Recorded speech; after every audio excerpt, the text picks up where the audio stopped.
হচ্ছে আমাদের মহারাজা প্রদীপ কিশোর দেববর্মা, তিনি রোমান স্ক্রিপ্ট চালুর সমর্থনে আজকে ছাত্র আন্দোলনের পাশে দাঁড়িয়েছেন এবং নৈতিক সমর্থন জানিয়েছেন, সহমত পোষণ করেছেন।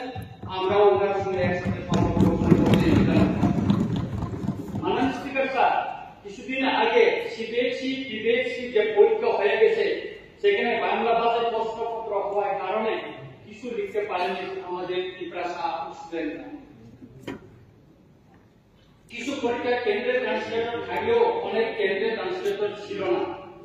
সেই কারণে অনেক ছাত্রছাত্রী ব্ল্যাঙ্ক পেপার জমা দিয়ে আসতে হয়েছে পরীক্ষা কেন্দ্রে। কারণ যে সমস্ত ছাত্রছাত্রী ইংলিশ মিডিয়াম এ পড়াশোনা করে কেজি 1 থেকে আজ মাধ্যমিক উচ্চ মাধ্যমিক পর্যন্ত পরীক্ষা দিয়েছেন, তাদের পক্ষে বাংলা ভাষায় বড় ভাষা করে প্রশ্ন উত্তর লেখা সম্পূর্ণ অসম্ভব এবং কঠিন। তাই পরীক্ষার প্রশ্নপত্র রোমান স্ক্রিপ্ট দিয়ে করার জন্য দীর্ঘদিন ধরে ছাত্রছাত্রী সহ অভিভাবকের দাবি জানিয়ে এসেছে, এমনকি আন্দোলন করে আছে। আমরা চাই আমাদের সরকার এই সমস্যা শীঘ্রই সমাধান করে দিয়ে আমাদের দীর্ঘদিনের অসন্তোষ দূর করুক। মাননীয়